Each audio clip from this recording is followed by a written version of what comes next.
여유로운 노후 시청자 여러분, 안녕하세요. 세상에는 평범해 보이지만 그 속을 들여다보면 눈물 없이는 들을 수 없는 이야기들이 있습니다. 8년이라는 긴 세월 동안 뇌성마비, 남동생을 갓난아기처럼 헌신적으로 돌봐온 한 누나가 있었습니다. 그 묵묵한 희생이 작은 평화를 가져다 줄 것이라 믿었건만 그녀의 삶에 거센 폭풍이 몰아닥칩니다.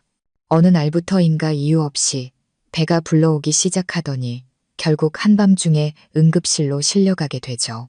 그리고 의사에게서 들은 충격적인 결과는 가족 모두를 그 자리에 얼어붙게 만들었고 급기야 경찰까지 출동하는 사태로 번집니다. 과연 평온해 보였던 이 가정의 문 뒤에서는 무슨 일이 있었던 걸까요? 눈물겹지만 그 속에 따뜻한 인간애가 담긴 이야기 지금 시작하겠습니다. 제 이름은 미영, 올해 35입니다. 제 삶은 좁은 골목 끝자락에 위치한 낡은 단층집과 때려야 뗄 수 없는 관계입니다. 그곳에서 저는 매일 새벽 남동생 민수의 희미한 끙끙거리는 소리와 함께 하루를 시작하죠. 민수는 저보다 5살 어린 동생으로 태어날 때부터 뇌성마비를 앓았습니다. 그 병 때문에 동생은 혼자 서는 걷지도 서지도 못하고 모든 일상생활을 다른 사람의 손에 의지해야만 했습니다. 그리고 지난 수년간 그 손은 대부분 제 손이었습니다. 아버지 박 씨는 본래 충청도 시골 출신으로 평생 농사일만 하시다가 도시로 와 건설 현장에서 막노동을 하셨습니다. 고된 삶은 아버지의 깊게 펜주름에 고스란히 새겨져 있습니다. 어머니는 예전에 시장에서 노점상을 하셨지만 본래 몸이 약하신 데다 민수가 태어날 때에 충격까지 더해져 점점 말이 없는 분이 되어 작은 집 안에서 그림자처럼 지내셨습니다. 저는 학창 시절부터 학교만 다녀오면 민수의 방으로 달려가 옷을 갈아입히고 몸을 닦아주고 죽을 한 숟가락씩 떠먹이는 게 일상이었습니다. 친구들이 예쁜 옷을 입고 한껏 멋을 낼 때 저는 동생의 대소변을 받아내고 햇볕을 쬐어주기 편한 평범한 옷을 골라 입었죠. 가끔 친구들은 안타까움과 이해할 수 없다는 눈빛으로 저를 보며 말했습니다. 미영아, 왜 그렇게 너 혼자 모든 짐을 짊어지려고 해? 부모님도 계시잖아. 저는 그저 웃으며 대답했습니다. 부모님은 이미 민수에 대한 걱정으로 너무 빨리 늙어버리셨다는 걸 알았기 때문입니다. 그래도 내가 누나잖아. 내가 안 하면 누가 하겠어. 8년의 세월이 흘렀고 민수는 여전히 그 자리에 누워 있습니다. 동생의 몸은 깡마르기만 했지만 얼굴만큼은 신기할 정도로 맑았습니다. 가끔 제가 재미있는 이야기를 해주면 바보처럼 해하고 웃어 보이기도 했죠. 동생의 그 미소 한 번이 제 안의 모든 피로를 녹여주는 것 같았습니다. 하지만 삶에는 보살핌의 무게만 있는 것이 아니었습니다. 저도 여자이기에 사랑받고 싶고 제 삶을 살고 싶은 욕망이 왜 없었겠어요. 친구들이 남편과 아이 이야기를 하며 제잘거리는 소리를 들을 때면 저는 남몰래 베개에 눈물을 묻어야 했습니다. 저에게 관심을 보이던 사람도 있었지만 제가 평생 뇌성마비, 동생과 묶여 살아야 한다는 사실을 알고는 조용히 물러났습니다. 그들은 아무 말도 하지 않았지만 그 눈빛만으로도 충분히 알 수 있었습니다. 그 누구도 저와 함께 이 무거운 짐을 지려하지 않는다는 것을요. 5년 전 아버지는 심장병 진단을 받으셨고 건강은 급격히 나빠졌습니다. 어머니도 하루가 멀다 하고 몸져누우셨죠. 결국 민수를 돌보는 일은 거의 온전히 제 몫이 되었습니다. 저는 매일 밤늦게 잠들고 새벽같이 일어나 한 손으로는 밥과 빨래, 동생 목욕을 해결하고 다른 한 손으로는 가족의 생계를 돕기 위해 온갖 굳은 일을 마다하지 않았습니다. 제 인생에서 휴식이나 즐거움이라는 단어는 사라진 지 오래였습니다. 그런데 약 1년 전부터 제 몸에 이상한 변화가 생기기 시작했습니다. 배가 조금씩 불러오기 시작한 겁니다. 처음에는 그저 소화가 안 되나 싶었지만 시간이 갈수록 눈에 띄게 불러왔습니다. 저는 이 사실을 누구에게도 말하지 못하고 끙끙 앓았습니다. 어떻게 설명해야 할까요? 저는 단 한 번도 남자를 사귀어 본 적도, 온전한 사랑을 해본 적도 없는데, 어째서 제 몸이 이렇게 변하는 걸까요? 민수 옆에 누워 제 배를 끌어안고 소리 없이 눈물을 흘린 밤이 수없이 많았습니다. 어머니께도 아버지께도 차마 말씀드릴 수 없었습니다. 저를 의심하는 눈초리가, 입방아 찍히 좋아하는 이웃들의 수군거림이 두려웠기 때문입니다. 사람들은 그저 동생을 지극정성으로 돌보는 착한 누나로만 저를 알지만 이 집안에 제가 감히 입에 담을 수 없는 어두운 비밀이 있다는 것을 그 누가 알까요? 모두가 잠든 깊은 밤, 저는 종종 현실인지 꿈인지 분간할 수 없는 기분에 소스라치게 놀라 잠에서 깨곤 했습니다. 누군가 제 몸을 만지는 듯한 느낌에 눈을 번쩍 뜨면 옆에는 그저 멍한 눈의 민수만 누워있을 뿐이었죠. 처음엔 과로로 인한 헛것이라 생각했지만 점점 불러오는 배는 저를 경악하게 만들었습니다. 병원에 가봐야 한다는 생각에 심장이 철렁했지만 이내 발걸음을 멈췄습니다. 만약 제가 정말 임신한 것이라면 누가 제 결백을 믿어줄까요? 남편도 남자친구도 없는 처녀가 임신했다는 사실을 누가 믿어주겠어요? 어머니는 여러 번 제 배를 보며 혀를 차셨습니다. 너 요새 살이 좀 쪘나 보다. 저는 애써 웃으며 고개를 끄덕여 넘길 뿐이었습니다. 하지만 이 진실이 드러나는 것은 시간 문제라는 것을 알고 있었습니다. 저는 그날이 오는 것이 너무나도 두려웠습니다. 그날 밤이었습니다. 잠든 민수를 돌보던 중 갑자기 아랫배에 칼로 찌르는 듯한 격통이 찾아왔습니다. 예상치 못한 고통에 저는 배를 움켜쥐고 바닥에 쓰러졌습니다. 민수는 저를 보며 의미 없는 소리를 낼 뿐이었죠. 저는 이를 악물고 방문까지 기어가 어머니를 불렀습니다. 어머니는 저를 보고는 즐겁하시며 아버지를 깨우셨습니다. 아버지는 곧장 밖으로 뛰쳐나가 이웃을 불러 저를 병원으로 데려갈 도움을 청하셨습니다. 희미한 전등 불빛 아래 저는 이웃의 도움을 받아 낡은 트럭에 실려 동네 병원으로 향했습니다.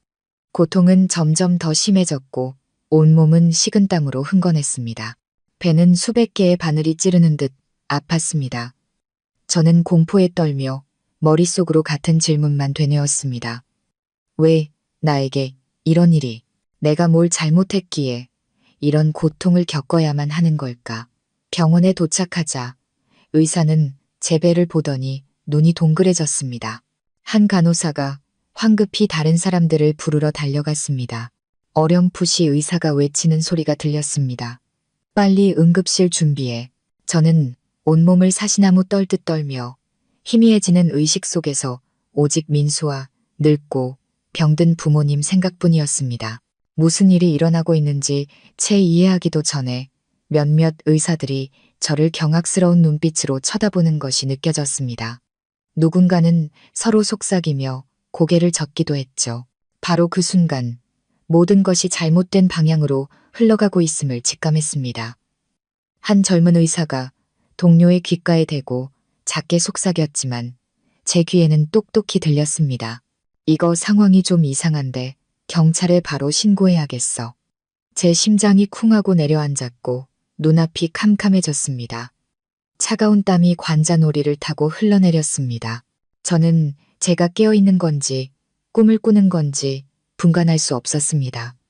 미친 듯이 뛰는 심장 소리와 함께 혈관 마디마디에 공포가 차오르는 것을 느꼈습니다. 경찰에 신고라는 세 글자를 듣는 순간 제 심장은 그대로 멎는 것 같았습니다.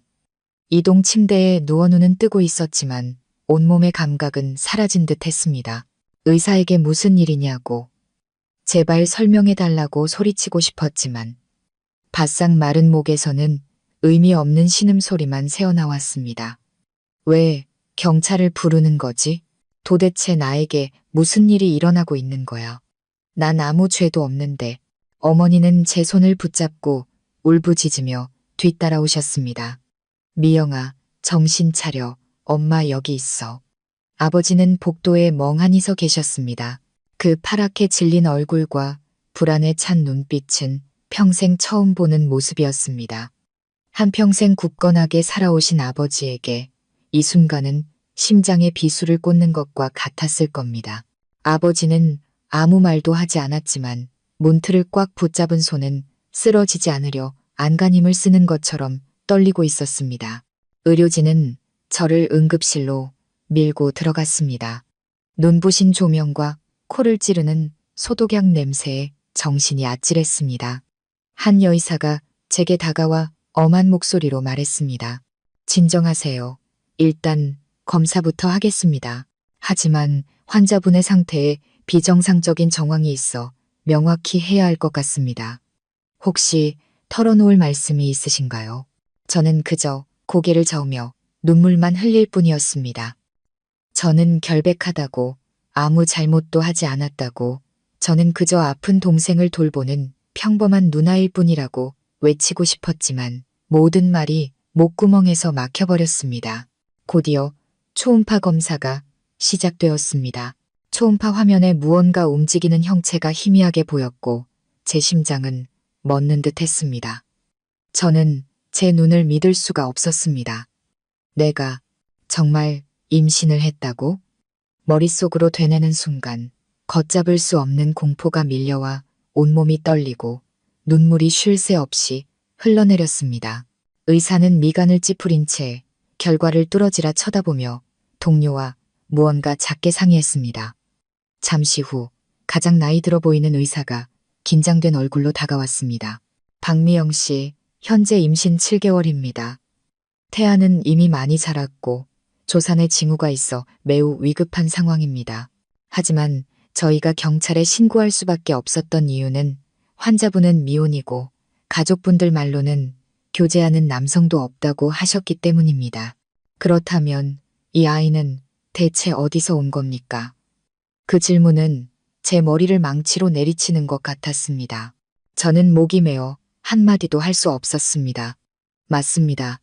제 인생에 남자는 없었습니다. 오직 동생을 돌보고 부모님을 돕는 것만이 제 삶의 전부였습니다. 그런데 왜 이 사실을 어떻게 설명할 수 있을까요? 저는 굳은 살이 박인 제 두 손을 내려다 보았습니다. 그 흐릿했던 밤들, 이상한 느낌에 잠에서 깼지만 애써 무시하려 했던 그 순간들이 떠올랐습니다. 제 심장은 갈갈이 찢어지는 듯했고 형언할 수 없는 치욕감이 온몸을 덮쳤습니다. 밖에서는 어머니가 거의 실신 직전이었습니다. 의사의 옷자락을 붙잡고 더듬거리며 말씀하셨죠. 그럴 리가 없어요. 우리 딸은 정말 착하고 순한 아이예요. 단 한 번도. 의사 선생님, 뭔가 착오가 있는 거 아니에요? 아버지는 그 자리에 얼어붙으셨습니다. 먼 곳을 응시하는 텅 빈 눈, 무언가 말하려다 그만두는 듯 떨리는 입술. 아버지는 누구보다 잘 알고 계셨을 겁니다. 제가 집과 병원이라는 좁은 길 외에는 벗어난 적이 없는 딸이라는 것을. 그런 딸이 임신 7개월이라는 사실을 어떻게 받아들여야 할까요? 혼란 속에서 경찰이 도착했습니다. 제복을 입은 두 사람이 들어서자 안 그래도 무거웠던 공기는 더욱 팽팽해졌습니다. 한 경찰관이 수첩을 꺼내 들고 물었습니다. 박미영 씨, 아이 아버지가 누굽니까? 솔직하게 말씀하세요. 늦어질수록 본인에게 불리합니다. 저는 그저 고개를 저을 뿐이었습니다. 목이 꽉 막혀오고 차가운 땀이 관자놀이를 타고 흘렀습니다. 어머니는 통곡하셨습니다.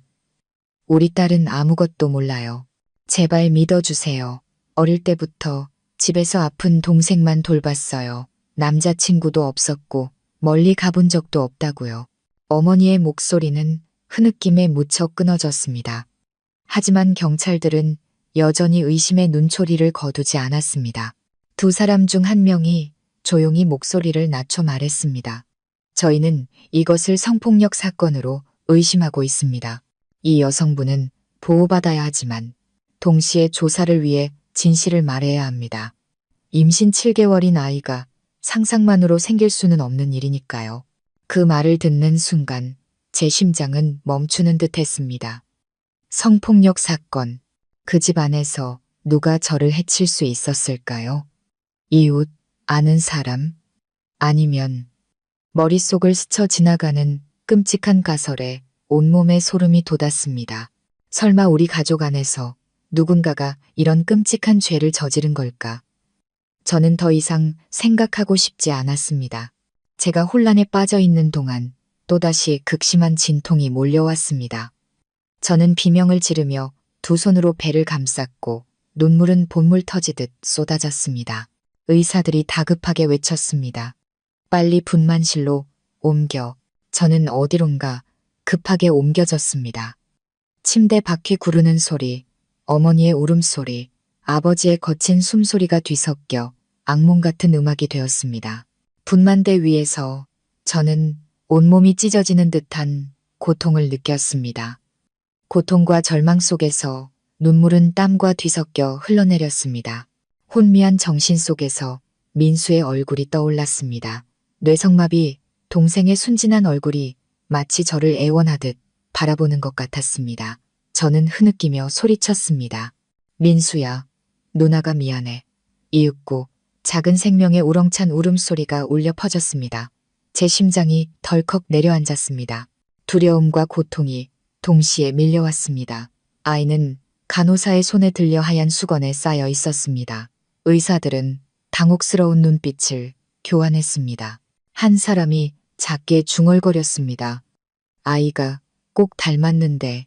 저는 그 말을 채 듣기도 전에 눈앞이 캄캄해졌습니다. 흐릿한 의식 속에서 저는 단 한 가지 사실만을 분명히 느낄 수 있었습니다. 제 인생은 이제 상상도 못한 갈림길에 들어섰으며 이 모든 것은 이제 시작에 불과하다는 것을요. 아이의 울음소리가 차가운 분만실에 울려 퍼지는 동안 제 몸은 깊은 혼수 상태에 빠져들었습니다. 주변의 모든 것이 희미했고 어렴풋이 들려오는 당혹감 섞인 속삭임만이 귓가에 맴돌았습니다. 간호사가 아이를 안고 나갔고 의사들은 제 상태를 빠르게 확인했습니다. 그들의 짧은 대화 속에서 저는 짙은 의욕을 느낄 수 있었습니다. 얼마 후 저는 눈을 떴습니다. 천장의 형광등 불빛에 눈이 시렸습니다. 곁에는 어머니가 앉아 계셨습니다. 퉁퉁 부은 눈으로 제 손을 꼭 잡고 계셨죠. 제가 깨어난 것을 보자 어머니는 와락 구음을 터뜨리셨습니다. 미영아, 어쩌다가 이런 험한 꼴을 당한 거니, 내 딸아. 저는 대답 대신 목구멍으로 차오르는 눈물을 삼켜야 했습니다. 어머니가 얼마나 고통스러우실지 알았지만 저는 그보다 몇 배는 더 아팠습니다. 수년간 헌신했던 딸이 이제는 스스로도 설명할 수 없는 오명을 뒤집었었으니까요.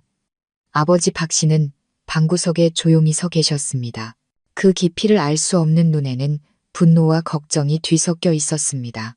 평생 가족을 책임져온 그 강인한 남자가 딸이 이런 기막힌 상황에서 아이를 낳는 것을 지켜봐야만 했습니다. 병원 문 밖에는 여전히 경찰이 기다리고 있었죠. 아버지가 얼마나 괴로우실지 알 수 있었습니다. 저의 결백을 믿고 싶지만 이 기막힌 현실을 어떻게 마주해야 할지 모르시는 거겠죠. 의사가 들어와 심각한 표정으로 말했습니다. 박미영 씨, 아이는 안정되었습니다. 하지만 다시 한번 묻겠습니다. 정말 아버지가 누군지 모르시겠습니까? 저는 울음을 터뜨리며 미친 듯이 고개를 저었습니다. 몰라요. 저는 정말 아무것도 몰라요. 의사는 안타까움과 의심이 섞인 눈으로 저를 바라보더니 밖에서 기다리던 경찰을 향해 작게 고개를 끄덕였습니다. 경찰 2명이 다가왔고 한 사람이 수첩을 폈습니다. 박미영 씨, 지금이라도 사실대로 말씀하셔야 합니다. 임신 7개월은 저절로 되는 게 아닙니다. 이건 명백한 성폭력 사건의 정황이 있습니다. 의심 가는 사람 없습니까? 누군가에게 강제로 당한 적은 없으신가요? 저는 목이 메어 심장이 조여왔습니다. 흐릿했던 기억들이 파도처럼 밀려왔습니다. 한밤중에 소스라치게 놀라 깨어났을 때 과로 탓이라 여겼던 그 이상한 감각들. 저는 사시나무 떨듯 떨며 말하고 싶었지만 차마 입이 떨어지지 않았습니다. 만약 제가 사실을 말한들 누가 믿어줄까요? 8년간 뇌성마비 동생을 돌봐온 누나가 바로 그 집 안에서 자신도 모르게 임신했다는 사실을요. 어머니는 공황 상태에 빠져 소리치셨습니다. 그럴 리가 없어요. 우리 딸은 집 밖으로 나간 적도 없어요. 온 동네가 다 알아요. 만약 그런 일을 당했다면 그건 오직 거기까지 말한 어머니는 숨을 멈췄습니다. 당혹스러운 눈으로 저를 쳐다보았죠. 마치 끔찍한 무언가를 깨달은 사람처럼요. 아버지의 얼굴은 새하얗게 질렸고 눈빛은 순식간에 어두워졌습니다. 저는 알 수 있었습니다. 두 분 모두 민수를 떠올리고 있다는 것을요. 저는 벌떡 일어나 소리쳤습니다. 아니에요. 민수가 아니에요. 우리 동생은 아무것도 몰라요. 순진한 아이란 말이에요. 억울한 누명 씌우지 마세요. 제 외침은 방 전체를 울렸고 모두가 순간 얼어붙었습니다. 저는 온몸을 떨며 눈물을 쏟아냈습니다. 제가 방금 뱉은 부인이 오히려 모두의 의심을 키웠다는 것을 알았습니다. 하지만 저는 모든 것을 짊어지더라도 아픈 동생에게 더러운 오명을 씌울 수는 없었습니다. 경찰은 여전히 침착했습니다. 박미영 씨, 진정하십시오. 저희가 끝까지 조사할 겁니다. 하지만 만약 사건이 그 집 안에서 일어났다면 진실을 밝히기 위해 협조해 주셔야 합니다. 가족이라도 당신을 해칠 권리는 없습니다. 저는 입술을 깨물었고 피가 배어 나왔습니다. 마음은 실타래처럼 엉켜버렸습니다. 설마 그 잔인한 진실이 조금씩 모습을 드러내고 있는 걸까요? 제가 입원해 있는 동안 소문은 온 동네로 빠르게 퍼져나갔습니다. 사람들은 수군거렸습니다. 저를 안타까워하는 사람도 있었지만 악의에 찬 사람들은 제가 남몰래 부적절한 관계를 맺어오다 들통나니 발뺌하는 것이라고 쑥덕거렸습니다. 한때 헌신적인 누나의 상징이었던 미영이라는 이름은 순식간에 추문의 색으로 물들었습니다. 저는 병실에 누워 밖에서 들려오는 수군거림에 가슴이 미어졌습니다. 사람들이 저를 경멸하는 것은 두렵지 않았습니다. 다만 이 일로 민수를 조롱하고 제 동생이 사회의 눈총을 받는 또 다른 짐이 될까봐 두려웠습니다. 아이를 낳은 지 사흘째 되던 밤 저는 잠 못 이루고 뒤척였습니다. 옆에 놓인 아기 침대를 바라보았습니다. 아이는 곤히 잠들어 있었죠. 붉은기가 도는 얼굴, 작게 오므린 입술, 어딘가 이상할 정도로 낯익은 구석이 있었습니다. 저는 아이를 한참 바라보다가 울음을 터뜨렸습니다. 이 아이를 사랑해야 할지 미워해야 할지 알 수 없었습니다. 아이는 제 피부치였지만 동시에 제 인생을 나락으로 떨어뜨린 악몽 그 자체였습니다. 눈물 속에서 저는 속삭였습니다. 아가야, 엄마는 널 뭐라고 불러야 할지도 내 아빠가 누군지도 모르지만 정말 미안해. 바로 그때 병실 문이 열렸습니다. 아버지가 들어오셨습니다. 무거운 발걸음, 가라앉은 눈빛. 아버지는 침대 옆에 조용히 앉아 저를 오랫동안 바라보셨습니다. 한참 후에야 낮은 목소리로 말씀하셨습니다. 미영아, 아빠한테 솔직하게 말해야 한다. 만약 억지로 당한 일이라면 아빠가 내 억울함을 풀어줄게. 하지만 만약 우리 집안에 차마 말 못할 일이 있었던 거라면 그것도 솔직히 털어놔야 해. 이렇게 모든 걸 불분명하게 둘 수는 없다. 아버지의 말씀에 가슴이 저며왔습니다. 저는 얼굴을 감싸고 흐느꼈습니다. 아빠, 저는 몰라요. 정말 아무것도 몰라요. 그저 여러 밤 이상한 느낌이 들었는데 눈을 뜨면 옆에 민수만 누워 있었어요. 그래서 꿈인 줄로만 알았어요. 제 입에서 터져나온 말에 아버지와 어머니는 그 자리에 얼어붙었습니다. 시계 초침 소리가 들릴 정도로 무거운 침묵이 흘렀습니다. 아버지는 이를 악물었고 두 눈은 붉게 충혈되었습니다. 어머니는 바닥에 주저앉아 통곡하셨습니다. 세상에, 설마. 아무도 다음 말을 잊지 못했지만 모두가 알고 있었습니다. 끔찍한 진실이 서서히 모습을 드러내고 있다는 것을요. 경찰은 아이의 아버지를 찾기 위해 유전자 검사를 진행하기 시작했습니다. 저는 떨리는 마음으로 그 잔인한 결과가 아니기만을 기도했습니다. 하지만 마음 깊은 곳에서는 그 흐릿했던 꿈들이 단순한 꿈이 아니었을지도 모른다는 공포가 자리 잡고 있었습니다. 그날 밤 저는 아이를 품에 안고 하염없이 눈물을 흘렸습니다. 제 인생은 이제 어디로 흘러갈까요? 만약 그 끔찍한 진실이 밝혀진다면 우리 가족은 세상의 손가락질을 견뎌낼 수 있을까요? 저는 아이의 이마에 조용히 입을 맞추며 다짐했습니다. 온 세상이 등을 돌린다 해도 엄마가 무슨 수를 써서라도 너를 지켜줄게. 아이를 낳고 퇴원한 후 제 삶은 출구 없는 악몽 그 자체였습니다. 저에 대한 소문은 작은 동네를 넘어 시장까지, 심지어 먼 친척들의 귀에까지 들어갔습니다. 사람들은 온갖 말을 지어냈습니다. 동정의 눈빛, 호기심 어린 눈빛, 경멸의 눈빛이 저와 우리 가족에게 쏟아졌습니다. 어머니가 나물 한 단을 사러 문 밖을 나설 때면 누군가 귓가에 대고 속삭였습니다. 저 집 딸내미 그동안 동생 돌보는 척하더니 꼴 좀 봐. 배가 남산만해 져서 돌아왔잖아. 어머니는 고개를 숙인 채 집으로 돌아오셨고 땀과 눈물로 얼굴이 얼룩져 있었습니다. 집안의 공기는 누구라도 질식시킬 듯 무겁게 가라앉았습니다. 아버지는 말이 점점 없어지셨고 그저 숨이 막힐 듯 깊게 담배만 태우셨습니다. 어머니는 매일 밤 창가에 멍하니 앉아 허공에서 답을 찾는 사람처럼 한숨만 쉬셨습니다. 그리고 저는 순진무구한 뇌성마비 동생 민수를 볼 때마다 온몸이 떨려왔습니다. 동생은 여전히 아무것도 모른 채 저를 보며 바보처럼 웃었습니다.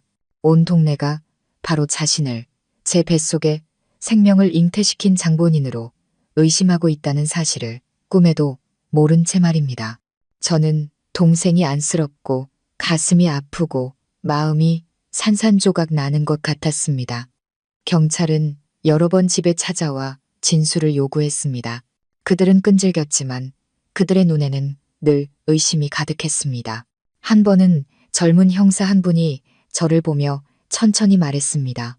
박미영 씨, 유전자 검사 결과를 기다리고 있습니다만 마음의 준비를 하셔야 합니다. 만약 저희가 의심하는 대로라면 이건 단순한 성폭행 사건이 아니라 윤리와 법적으로 매우 심각한 문제입니다. 그 말을 듣고 저는 주저앉을 뻔했습니다. 저는 그날이 오는 것을 상상하고 싶지 않았습니다. 마침내 유전자 검사 결과가 곧 나올 것이라는 통지서가 도착했습니다.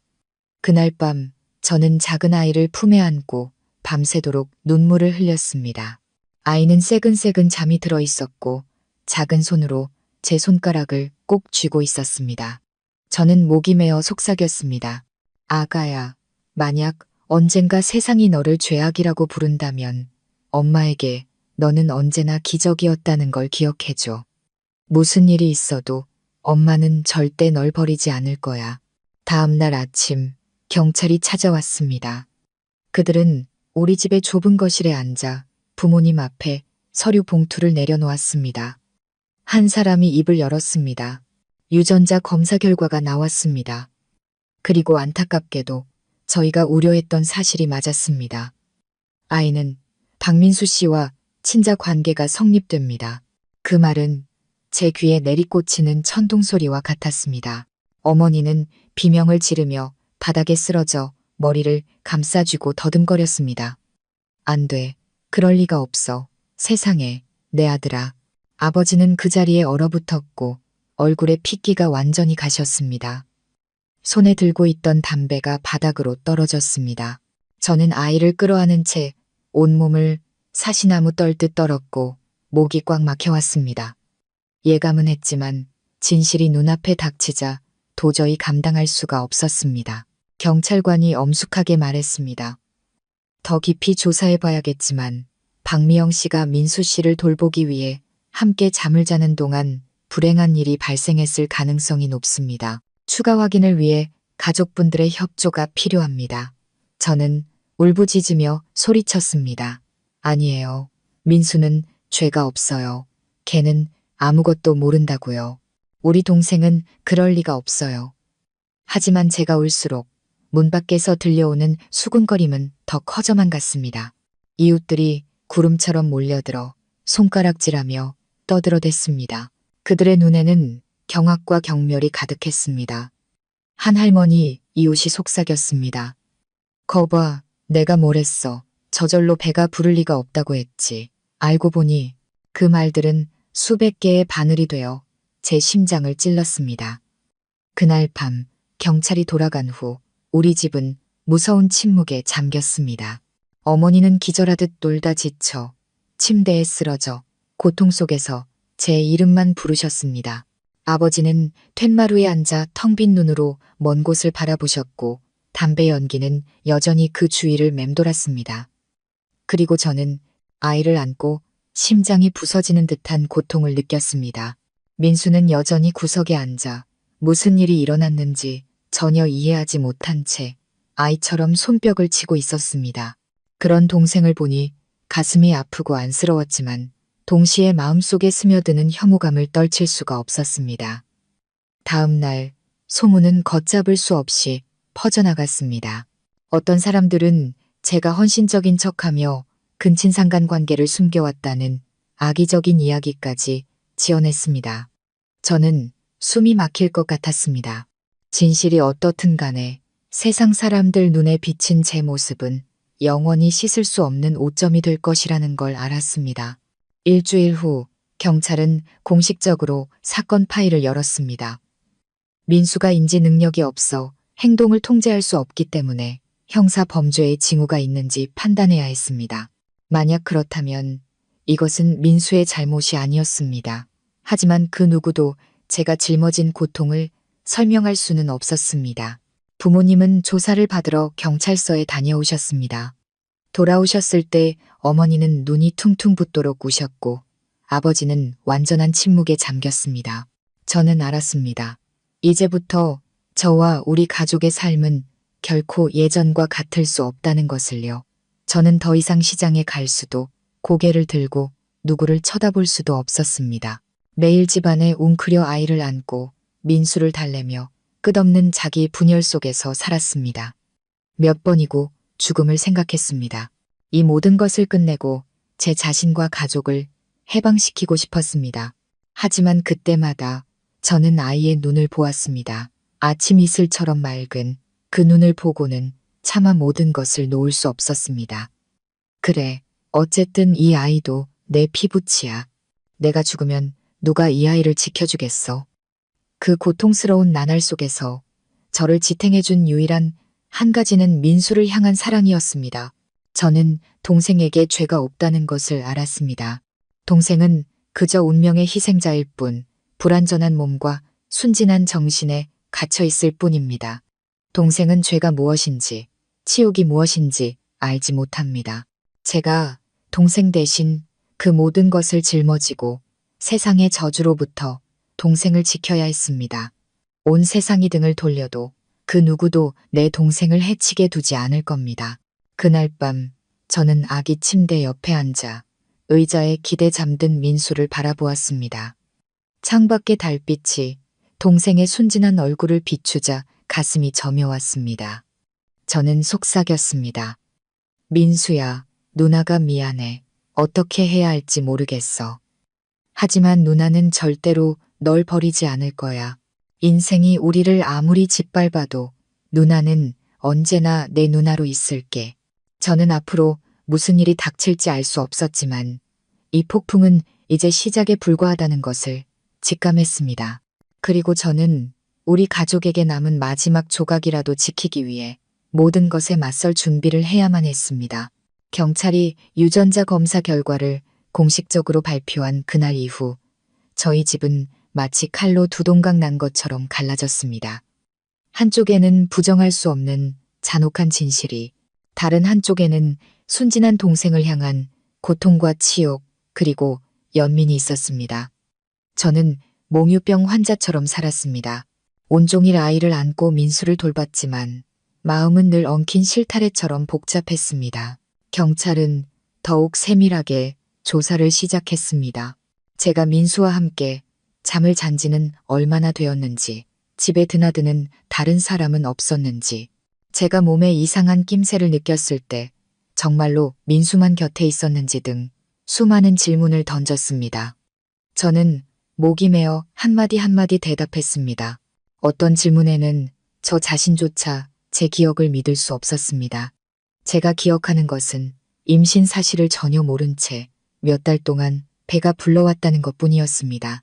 어느 날 오후 경찰이 돌아간 뒤 어머니가 저를 끌어안고 통곡하셨습니다. 미영아, 너는 내 딸이야. 엄마는 네가 죄가 없다는 걸 믿어. 네가 희생자라는 걸 알아. 그런데 하늘은 어째서 우리 가족에게 이런 시련을 주시는 걸까? 저는 어머니의 앙상한 손을 꽉 잡았습니다. 가슴이 찢어질 듯 아팠습니다. 어머니를 원망하지는 않았지만 어머니 또한 두 가지 고통 사이에서 갈갈이 찢기고 있다는 것을 알았습니다. 한쪽은 저를 향한 안타까움, 다른 한쪽은 민수를 향한 연민. 어떻게든 민수도 어머니가 낳은 자식, 피를 나눈 아들이니까요. 아버지는 달랐습니다. 더욱 침묵하셨고 눈빛은 무겁게 가라앉았으며 주름은 더 깊어졌습니다. 한 번은 식사 도중 갑자기 벌떡 일어나 젓가락을 상에 내던지며 소리치셨습니다. 세상에 어쩌다 집안이 이 꼴이 됐나. 내가 무슨 낯으로 동네 사람들을 본단 말이야. 어머니는 화들짝 놀라 울음을 터뜨렸고 저도 아이를 안고 떨며 아무 말도 하지 못했습니다. 오직 민수만이 구석에 앉아 무슨 일인지 전혀 모른 채 바보처럼 웃으며 무릎을 치고 있었습니다. 그 모습이 제 심장을 후벼 팠습니다. 소식을 들은 친척들도 찾아왔습니다. 어떤 이는 질책했고 어떤 이는 동정했으며 어떤 이는 노골적으로 말했습니다. 미영이는 다른 곳으로 보내야지. 여기 있다가는 온 집안이 망신당하겠어. 그리고 민수는 저런 애는 시설에 보내. 거기 가면 돌봐주는 사람도 있고 집에 둬봤자 망신만 당할 뿐이야. 그 말을 듣고 제 얼굴은 새하얗게 질렸습니다. 저는 아이를 더 꽉 끌어안고 두려움과 분노에 차서 일어섰습니다. 저는 눈물을 흘리며 말했습니다. 아니요. 온 세상이 등을 돌려도 저는 민수를 버리지 않아요. 제 동생은 죄가 없어요. 이 모든 더러운 오명을 짊어져야 할 사람은 저예요. 왜 제 동생을 보내라고 하세요? 친척들은 잠시 할 말을 잃었지만 이내 고개를 저으며 무거운 한숨만 남기고 돌아갔습니다. 하루하루 경찰 조사는 계속되었습니다. 법적으로 민수는 인지 능력이 없기 때문에 일반 범죄자처럼 책임을 물을 수 없다고 설명했습니다. 하지만 바로 그 점이 사건을 더욱 교착 상태로 만들었습니다. 처벌할 수도 그렇다고 진실을 없앨 수도 없는 상황.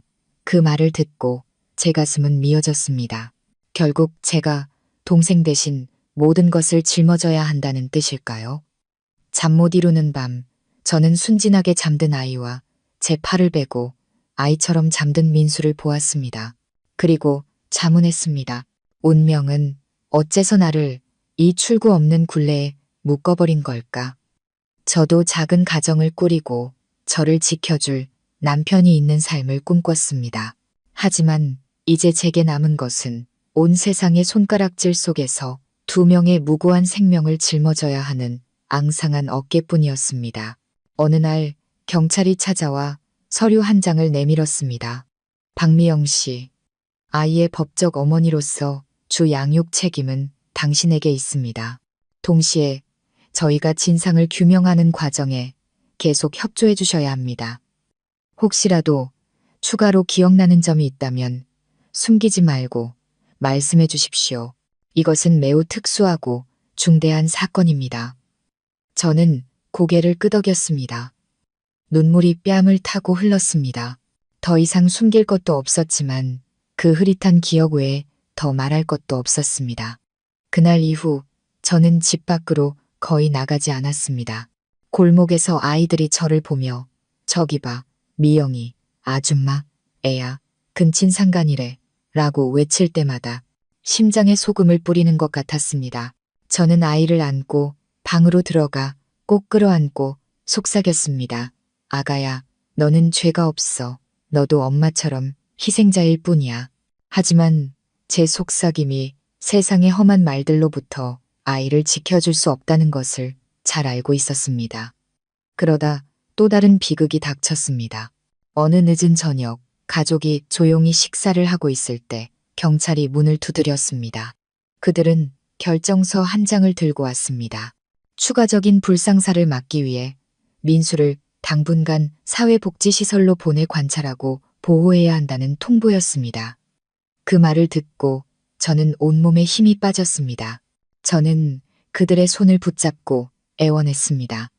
제발 이러지 마세요. 제 동생은 몸이 약해요. 저 없이는 못 살아요. 저를 떠나면 불안해서 견디지 못할 거예요. 차라리 저를 잡아 가두세요. 하지만 제발 민수는 데려가지 마세요. 저는 창자가 끊어지는 듯 울부짖었지만 그들은 단호했습니다. 어머니는 그 자리에서 기절하셨습니다. 아버지는 의자에 주저앉아 두 손으로 무릎을 꽉 쥐고 떨고 계셨습니다. 민수는 영문도 모른 채 의미 없는 소리를 내며 제 다리를 붙잡고 놓지 않았습니다. 그 광경에 제 심장은 산산조각 나는 것 같았습니다. 그날 밤 저는 민수를 안고 툇마루에 앉았습니다. 마음이 너무 아팠습니다. 동생은 작은 아이처럼 제 어깨에 머리를 기대온 길을 찾았습니다. 저는 목이 메어 말했습니다. 민수야, 누나가 미안해. 내일이면 사람들이 널 데리러 올지도 몰라. 하지만 기억해. 누나는 절대로 널 버리지 않아. 무슨 수를 써서라도 널 다시 데려올게. 모든 걸 다 걸어서라도 널 외롭게 두지 않을 거야. 제 눈물이 동생의 머리카락을 적셨고 동생은 아무것도 모른 채 바보처럼 웃었습니다. 저는 알았습니다. 내일이면 진짜 폭풍이 몰아닥칠 것이고 이 비극은 아직 끝나지 않았다는 것을요. 다음 날 아침 제가 민수에게 죽을 막 떠먹여주고 있을 때 문을 거칠게 두드리는 소리가 들렸습니다.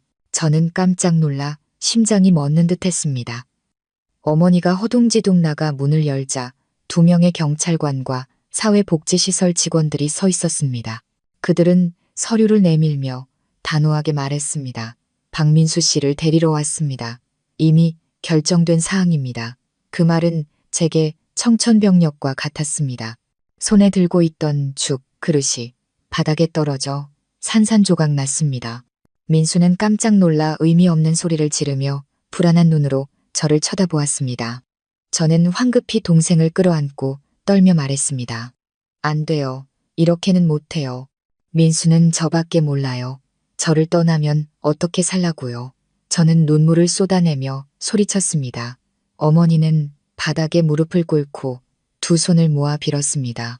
제발 자비를 베풀어 주세요. 저 아이를 누나 곁에 있게 해주세요. 저도 이제 늙어서 살 날이 얼마 남지 않았지만 제 딸이 이미 모든 고통을 짊어졌습니다. 제발 동생까지 잃는 슬픔은 겪게 하지 말아주세요. 어머니의 목소리는 창자가 끊어지는 듯 떨리고 있었습니다. 아버지는 핏기 없는 얼굴로 조용히 서 계셨습니다. 그 붉게 충혈된 눈에는 피눈물이 흐르는 듯 했습니다. 하지만 경찰관은 단호한 태도를 유지했습니다. 한 사람이 조용히 말했습니다. 가족분들의 심정은 이해합니다만 이것은 불가피한 결정입니다. 민수 씨를 계속 집에 두는 것은 잠재적인 위험을 안고 가는 것입니다. 시설에는 간호사와 전문 의료진이 있어 더 잘 돌볼 수 있습니다. 이것은 민수 씨와 가족, 그리고 이 아이 모두를 보호하기 위한 조치입니다. 그 말을 듣는 순간 제 심장은 꽉 조여왔습니다.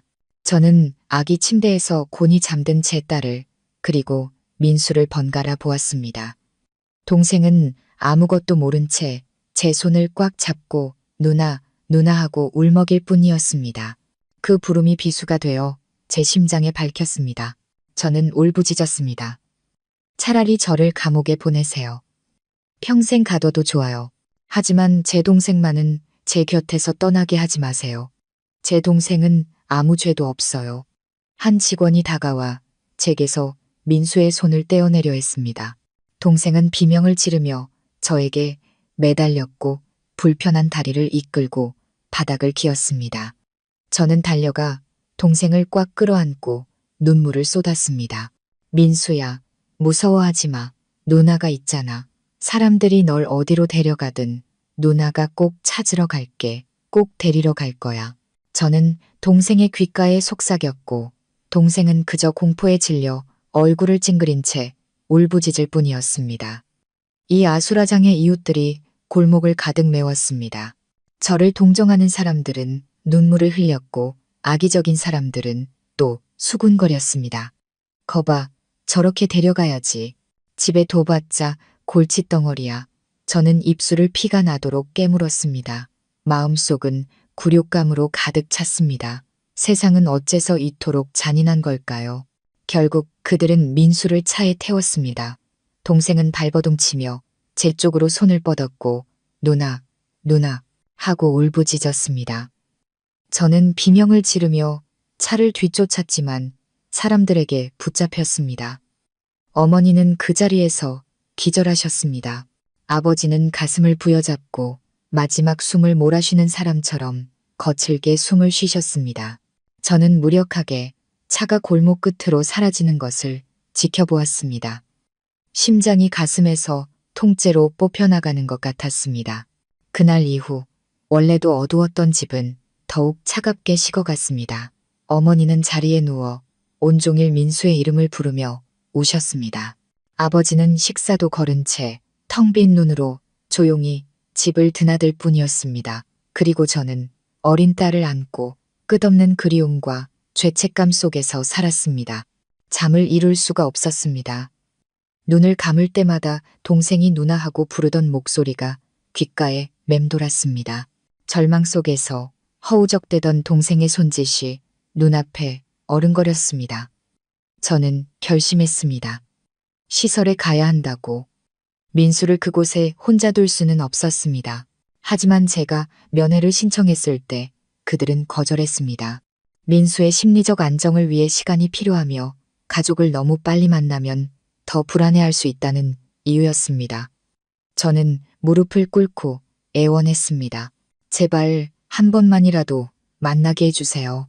제 동생은 약한 아이예요. 저 없이는 못 견뎌요. 하지만 그들은 고개를 저을 뿐이었습니다. 집으로 돌아와 저는 민수의 베개를 끌어안고 눈물이 마를 때까지 울었습니다. 옆에 누워있던 어린 딸은 멍하니 저를 쳐다볼 뿐이었습니다. 저는 제 자신이 너무나 무력하게 느껴졌습니다. 수년간 모든 것을 짊어지며 사랑만 있으면 어떤 어려움도 이겨낼 수 있다고 믿었습니다. 하지만 이제는 동생 곁에 있을 기회마저 빼앗기고 말았습니다.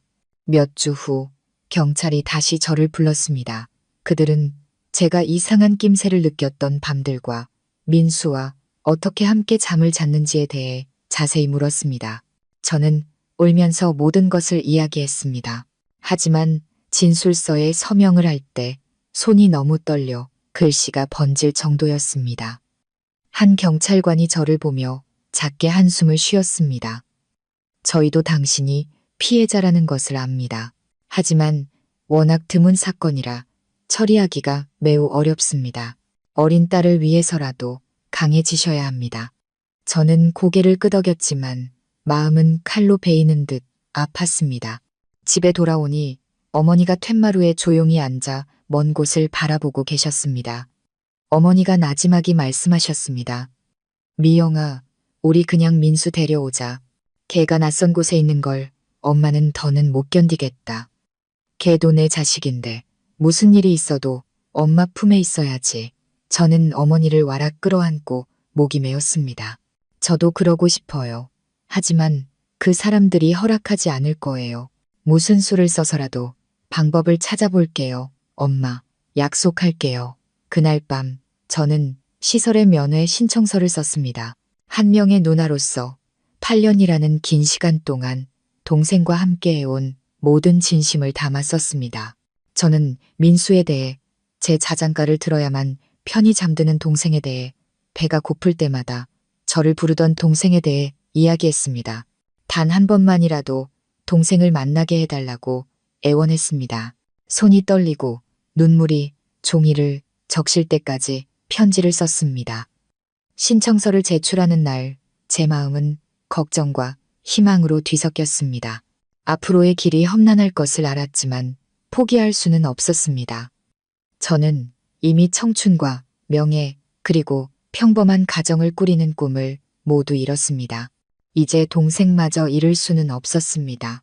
제 자신보다 더 사랑하는 단 한 사람이니까요. 그날 밤 어린 딸을 안고 잠들며 저는 조용히 속삭였습니다. 아가야, 엄마는 무슨 일이든 할 거야. 민수 삼촌을 우리 곁으로 다시 데려올 거야. 우리 집은 가난하고 세상에 손가락질을 받을지도 몰라. 하지만 적어도 우리는 함께 있잖아. 너와 민수 삼촌이 엄마가 계속 살아갈 유일한 이유란다. 희미한 달빛이 비치는 작은 방 안에서 저는 곤히 잠든 딸의 얼굴을 보았습니다. 고통은 결코 가시지 않았지만 희미한 희망의 불씨가 마음속에서 피어나는 것을 느꼈습니다. 저는 포기하지 않을 겁니다. 우리 가족에게 남은 마지막 조각이라도 지키기 위해 끝까지 싸울 겁니다. 시설로부터 민수를 만나러 와도 좋다는 연락을 받은 날, 제 마음은 기쁨과 걱정으로 뒤엉켰습니다. 애타는 그리움 속에서 밤낮으로 기다렸던 동생을 드디어 만날 수 있다는 기쁨. 하지만 민수가 저를 보고 놀라지는 않을지, 저를 알아보지 못하면 어쩌나 하는 불안감, 그리고 동생의 순진한 눈빛이 또 한 번 제 가슴을 무너뜨릴까 하는 두려움이 파도처럼 밀려왔습니다. 그날 아침 저는 아이를 어머니께 맡기고 홀로 버스를 타고 시설로 향했습니다. 고작 10km 남짓한 거리였지만 수백 리 길처럼 멀게만 느껴졌습니다. 가는 내내 저는 눈을 감고 앙상한 손으로 저를 기다리는 민수의 모습을 상상했습니다. 그 생각만 하면 눈물이 핑 돌았습니다. 도착한 곳은 제 상상과 달랐습니다. 시설은 높은 담벼락과 굳게 닫힌 철문으로 둘러싸인 큰 건물이었습니다. 안에는 정원과 긴 복도가 보였습니다. 경비원은 제 신분증을 확인하고 나서야 안으로 들여보내 주었습니다. 저는 손에 땀을 쥔 채 안으로 들어섰습니다. 한 간호사가 저를 작은 방으로 안내했습니다. 문이 열리자 구석에 앉아있는 민수가 보였습니다. 동생은 헐렁한 단체복을 입고 있었고 머리는 단정하게 깎여 있었습니다. 멍한 눈으로 의미 없는 노래를 흥얼거리고 있었습니다. 저를 보자 동생은 갑자기 노래를 멈췄습니다. 그 눈에 빛이 돌더니 누나, 누나 하고 저를 불렀습니다. 저는 와락 울음을 터뜨리며 달려가 동생을 끌어안았습니다. 민수야, 누나 왔어. 보고 싶었어. 정말 많이. 동생은 제 어깨에 얼굴을 묻고 제가 사라지기라도 할 것처럼 제 옷자락을 꽉 붙잡았습니다. 그 작은 몸이 가늘게 떨리고 있었습니다.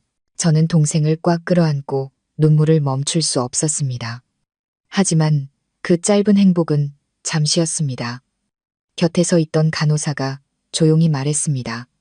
박미영 씨, 진정하세요. 민수 씨는 여기서 잘 지내고 있습니다. 하지만 감정이 너무 격해지면 행동을 통제하기 어려워합니다. 저는 고개를 끄덕이며 눈물을 닦고 민수를 의자에 앉혔습니다. 동생을 오랫동안 바라보았습니다. 그 순진한 얼굴은 집에 있을 때와 똑같았습니다.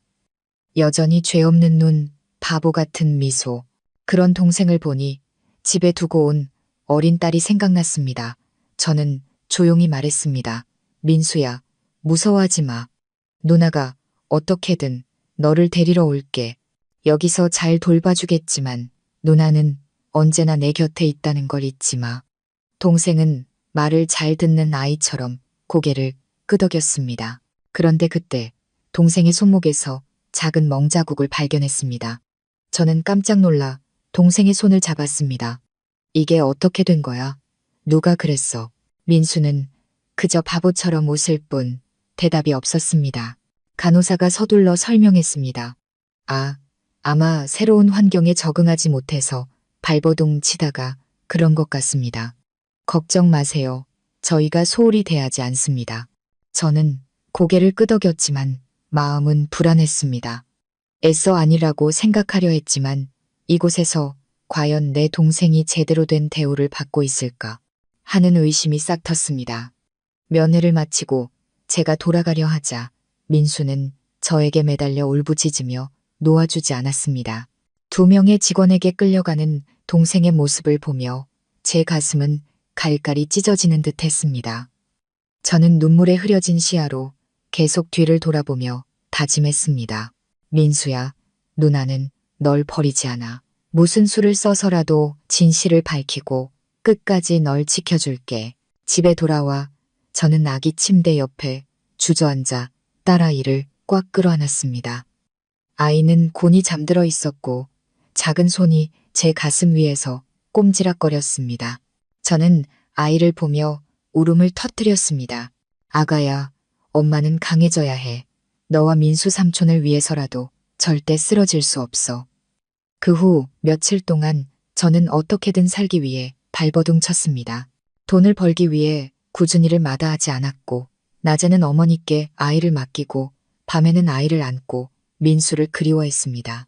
몇 주에 한 번씩 면회를 신청했고 그때마다 심장에 소금을 뿌리는 것 같았습니다. 민수는 저를 보면 기뻐했지만 제가 떠날 때면 목이 쉴 때까지 울부짖었습니다. 한 간호사가 말했습니다. 미영 씨가 가고 나면 민수 씨는 밤새도록 울어요. 저희도 안타깝지만 어쩔 도리가 없네요. 그 말을 듣고 저는 얼굴을 감싸쥔 채 흐느낄 수밖에 없었습니다. 그러던 어느 날 경찰이 다시 저를 불렀습니다. 이웃들로부터 몇 가지 추가 정보를 얻었다고 했습니다. 어떤 사람은 밤새 민수의 방에 불이 켜져 있었고 이상한 소리가 들렸다고 진술했습니다. 하지만 모든 것은 증거 없는 소문에 불과했습니다. 저는 떨리는 목소리로 저는 아무것도 몰랐으며 그저 혼미한 상태에서 이상한 느낌만 받았다고 설명했습니다. 한 경찰관이 한숨을 쉬었습니다. 저희도 당신이 피해자라는 것을 압니다. 하지만 진상을 명확히 하려면 시간이 더 필요하고 심리 전문가의 도움이 필요할 수도 있습니다. 마음의 준비를 하셔야 합니다. 집으로 돌아오는 길, 저는 익숙한 골목을 지났습니다. 이웃들은 여전히 수군거렸습니다. 어떤 이는 동정의 눈빛을 보냈고 어떤 이는 저를 피하듯 고개를 돌렸습니다. 저는 온 세상에 버려진 기분이었지만 민수의 순진한 미소와 딸아이의 따뜻한 숨결을 떠올리며 주먹을 꽉 쥐었습니다. 아니, 쓰러지면 안 돼. 계속 나아가야 해. 그날 밤 아이를 품에 안고 잠들다 꿈을 꿨습니다. 민수가 차가운 방 안에 앉아 저를 부르고 있었습니다. 제가 달려갔지만 문은 쾅 닫혀버렸습니다. 저는 비명을 지르며 손에서 피가 나도록 문을 두드렸지만 들어갈 수 없었습니다. 식은땀을 흘리며 잠에서 깼습니다. 저는 알았습니다. 이제 행동해야 한다는 것을요. 저는 민수가 있는 시설에 대해 더 알아보기로 결심했습니다. 그들이 동생을 어떻게 돌보고 있는지, 혹시 무언가 이상한 점은 없는지 알고 싶었습니다. 저는 더 이상 그들의 말을 완전히 믿을 수 없었습니다. 민수의 손목에 있던 멍 자국과 그 눈에 서려 있던 공포, 모든 것이 희미한 신호처럼 그 문 뒤에 아직 아무도 모르는 진실이 숨어 있다고 말해주고 있었습니다. 그 순간부터 제 안에는 새로운 결심이 싹 텄습니다. 세상의 손가락질과 운명의 고통뿐만 아니라 안전하다고 여겨지는 곳에 숨겨진 위험으로부터도 민수를 지켜내야 한다는 결심이었습니다. 그리고 저는 이 여정이 길고 험난할 것을 알았지만 결코 물러서지 않을 것이라고 다짐했습니다. 시설에서 민수를 만나고 온 후 제 마음은 단 하루도 편할 날이 없었습니다. 눈을 감을 때마다 민수의 눈물 젖은 얼굴과 제 옷자락을 꽉 붙잡던 손, 그리고 손목의 희미한 멍자국이 선명하게 떠올랐습니다. 저는 그 보호시설이라는 곳에 무언가 문제가 있다는 것을 직감했습니다. 어느 날 아침 저는 아이를 어머니께 맡기고 일하러 간다는 핑계를 대고 일찍 집을 나섰습니다. 그리고는 시설로 가는 버스에 올랐습니다. 저는 건물 주변을 맴돌며 멀리서 안을 관찰했습니다. 높은 담벼락과 철문, 삼엄한 경비. 하지만 그 안이 그들이 말하는 것처럼 평온하지만은 않다는 것을 느낄 수 있었습니다. 때때로 어느 방에선가 날카로운 비명소리가 들려왔고 그 뒤를 이어 직원의 고함 소리가 들렸습니다. 저는 나무 뒤에 숨어 쿵쾅거리는 심장을 부여잡았습니다. 민수도 저 안에서 저런 폭력적인 대우를 받은 건 아닐까. 저는 민수를 만났을 때 저를 안내해 주었던 다른 직원들보다 선해 보였던 간호사와 이야기를 해보기로 결심했습니다. 저는 조심스럽게 다가가 말했습니다. 선생님, 제 동생 민수는 저밖에 몰라요. 저곳에서 누가 괴롭히지는 않을지 너무 걱정이 돼서요. 솔직하게 말씀해 주실 수 없을까요? 그 간호사는 잠시 멈칫하더니 주위를 살피고는 작게 한숨을 쉬었습니다. 미영 씨, 저도 민수 씨가 안타깝지만 여기는 말하기 힘든 일들이 많아요. 좋은 분도 있지만 환자들을 짐짝처럼 여기는 사람도 있거든요. 제가 드릴 수 있는 조언은 혹시 여건이 되신다면 어떻게든 민수 씨를 여기서 데리고 나가시라는 거예요. 그 말을 듣는 순간 저는 다리에 힘이 풀려 주저앉을 뻔했습니다. 제가 더 물어보려 하자 그녀는 황급히 자리를 떴고 저는 멍하니 서서 눈물만 흘렸습니다. 제 예감이 틀리지 않았다는 것을 알았지만 제가 무엇을 할 수 있을까요? 저는 가난하고 힘없고 이 사회와 홀로 싸워야 하는 외로운 사람이었습니다.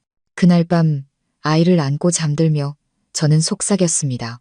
아가야, 너는 아직 너무 어려서 이해 못하겠지만 엄마는 민수 삼촌이 고통받게 두지 않을 거야. 아무리 힘들어도 절대 포기하지 않을게. 그러자 눈물이 베개를 흥건히 적셨습니다. 그 후 며칠 동안 저는 시설에 대해 더 알아보기 시작했습니다. 근처 가게 할머니는 이렇게 말했습니다. 여기 가족 맡겼다가 몇 달 뒤에 유골암만 받아간 사람도 있어. 병이 악화돼서 죽었다고는 하는데 속사정이야 누가 알겠어. 그 말을 듣고 등골이 오싹해지고 심장이 미친 듯이 뛰었습니다. 두 주먹을 꽉 쥐었습니다. 민수를 그런 익명의 숫자 중 하나로 만들 수는 없었습니다. 어느 날 저는 용기를 내어 민수를 집에서 돌보게 해달라는 탄원서를 썼습니다. 우리 가족의 사정을 설명하고 제가 동생을 충분히 돌볼 수 있으며 모든 책임을 지겠다고 썼지만 탄원서는 거절당했습니다. 그들은 민수 씨의 경우 특별 감독이 필요하며 현 시점에서는 퇴소가 불가능하다는 짧은 답변만 보내왔습니다. 절망했지만 마음속 결심은 더욱 굳어졌습니다. 그들이 민수를 보내주지 않는다면 다른 방법으로 동생을 지켜낼 겁니다. 저는 그때부터 모든 것을 기록하기 시작했습니다. 면회 날짜, 동생의 몸에서 발견된 이상한 상처들, 직원들의 태도, 그리고 밖에서 들려오는 소문들까지. 제가 무엇을 할 수 있을지는 몰랐지만 언젠가는 진실이 밝혀져야 한다고 믿었습니다. 그 와중에도 집안 사정은 나아지지 않았습니다. 아버지는 하루가 다르게 쇠약해지셨고 재단 옆에 앉아 한숨만 쉬셨습니다. 어머니는 더욱 약해지셨지만 제가 일하러 갈 수 있도록 밤새 기침을 하면서도 손녀를 돌봐주셨습니다. 친척들은 저희를 멀리했고 오명을 쓸까봐 아무도 가까이 오려 하지 않았습니다. 저는 모든 사람에게 눈엣 가시 같은 존재, 피해자임에도 불구하고 치욕의 상징이 되었습니다. 어느 날 오후 제가 우물가에서 빨래를 하고 있을 때 낯선 남자가 다가왔습니다. 자신도 시설에 가족을 맡긴 사람이라고 소개한 그는 조용히 말했습니다. 따님이 민수 씨를 자주 보러 오시는 것 같아서요. 저 안에서 무슨 일이 벌어지는지 아세요? 말을 안 듣는다고 환자들을 묶어놓고 때리는 걸 본 적이 있어요. 조심하셔야 합니다. 저는 그 자리에 얼어붙었습니다. 더 물어보려 했지만 그는 누가 볼까 두렵다는 듯 서둘러 자리를 떴습니다. 그날 밤 저는 잠을 이룰 수 없었습니다. 어린 딸을 보고 민수를 떠올리니 가슴이 미어졌습니다. 저는 속삭였습니다. 민수야, 만약 네가 정말로 그런 잔인한 대우를 받고 있다면 누나는 어떻게 해야 할까? 널 혼자 고통받게 둘 수는 없어. 다음 날 아침 저는 위험한 결심을 했습니다. 가족이 약을 가져다 줘야 한다는 핑계로 정해진 면회 시간 외에 민수를 찾아갔습니다. 직원은 귀찮아했지만 결국 들여보내주었습니다. 방에 들어서자 민수가 넋을 잃고 앉아 있었습니다. 눈은 붉게 충혈되어 있었죠. 저는 달려가 동생을 끌어안았습니다. 민수야, 무슨 일이야? 동생은 의미 없는 소리를 내며 눈물을 쏟아냈고 손으로 옷을 들어 올렸습니다. 저는 동생의 등에 길게 이어진 시퍼런 멍자국들을 보고는 숨을 멈췄습니다. 저는 비명을 지르며 눈물을 쏟았습니다. 세상에, 누가 너를 이렇게 만든 거야? 민수는 대답할 줄 몰랐고 그저 아이처럼 흐느낄 뿐이었습니다. 간호사가 황급히 달려와 동생의 옷을 내리며 당황한 목소리로 말했습니다. 넘어져서 그런 걸 거예요. 하지만 저는 알았습니다. 그 상처들은 넘어져서 생긴 것이 아니었습니다. 그것은 매질의 흔적이었습니다. 저는 떨리는 손으로 동생을 꽉 끌어안고 울며 말했습니다. 미안해, 민수야. 누나가 너를 고통받게 했어. 약속할게. 무슨 수를 써서라도 너를 이 지옥에서 꺼내줄게. 동생은 제 가슴에 얼굴을 묻고 계속해서 누나를 불렀습니다. 그 눈물이 제 옷을 흠뻑 적셨습니다. 그날 시설을 나서며 제 마음은 실타래처럼 엉켰습니다. 더 이상 시간이 없다는 것을 알았습니다. 빨리 행동하지 않으면 민수를 영원히 잃을 수도 있었습니다. 무슨 일이든 해야 했습니다. 위험을 감수하더라도 더 이상 물러설 수 없었습니다. 민수는 제 동생이고 제 피부치입니다. 이 지독한 운명이 우리 가족에게 남은 마지막 조각마저 앗아가게 둘 수는 없었습니다. 저는 고개를 들어 하늘을 보았습니다. 타는 듯한 햇살이 쏟아졌지만 제 마음속에는 오직 한 가지 믿음뿐이었습니다. 진실은 반드시 밝혀져야 한다. 그리고 저 박미영이 모든 것을 걸어서라도 그 일을 해낼 겁니다. 민수의 등에 새겨진 시퍼런 멍자국을 직접 본 후 제 마음은 단 한순간도 편할 날이 없었습니다.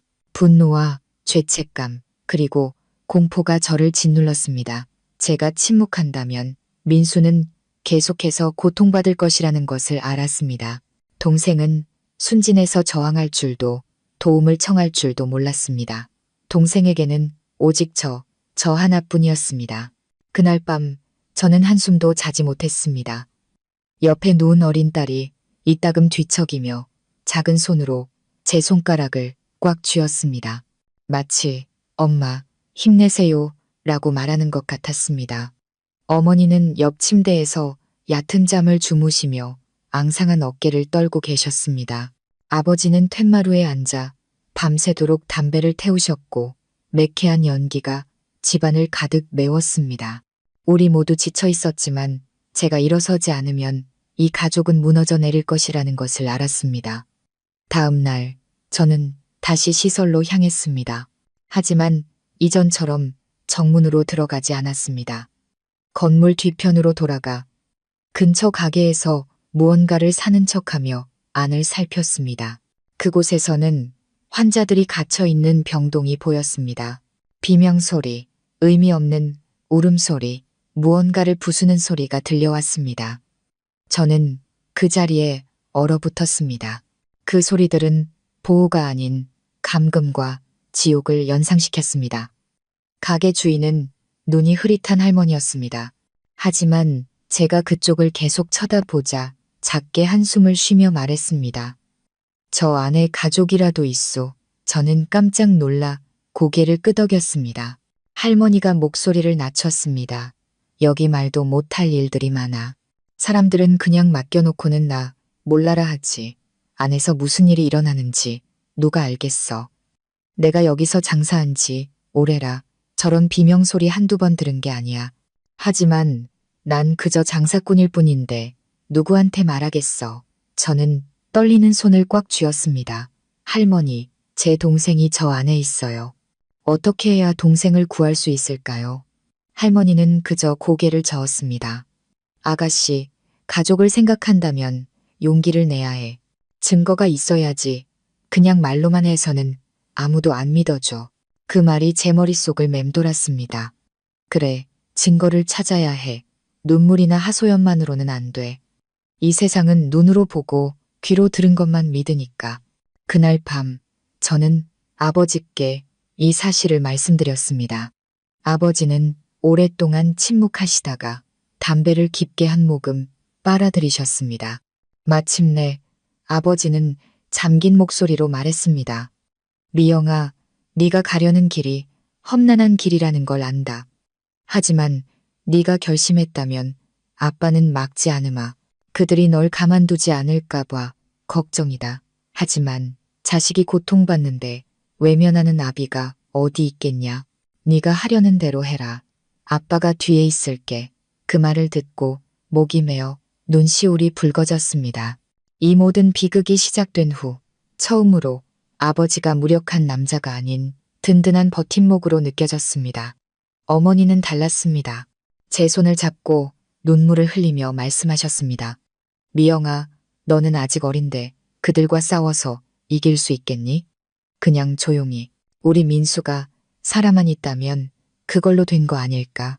저는 어머니를 끌어안고 속삭였습니다.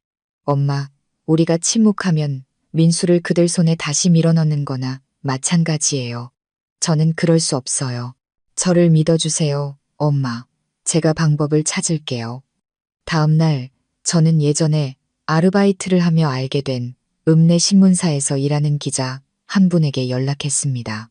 그의 이름은 용우, 저보다 몇 살 많은 정의감 넘치는 사람이었습니다. 제 이야기를 듣자 그는 경악을 금치 못했습니다. 세상에, 어떻게 그 모든 걸 혼자 감당하셨어요? 그런데 혹시 증거가 될 만한 게 있나요? 저는 휴대전화를 꺼내 녹음 파일을 틀었습니다. 매질 소리, 비명, 끔찍한 욕설이 흘러나왔습니다. 용우 씨는 그 소리를 듣고 얼굴이 새하얗게 질렸습니다. 충분합니다. 이 일은 반드시 밝혀져야 합니다. 하지만 미영 씨, 마음 단단히 먹으세요.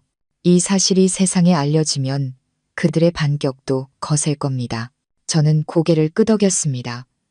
두려웠지만 마음속에서는 불꽃이 타오르는 것 같았습니다. 용우 씨는 동료들과 함께 방법을 찾아보겠다며 그때까지 시설에 더 자주 방문해서 가능한 한 많은 증거를 모아달라고 부탁했습니다. 영상이나 사진이 있으면 더 좋다고, 음성만으로는 그들이 발뺌할 수 있다고 했습니다. 저는 그 말이 맞다는 것을 알았습니다. 민수를 구하려면 더 깊이 뛰어들어야만 했습니다. 그 후 며칠 동안 저는 계속해서 민수를 찾아갔습니다.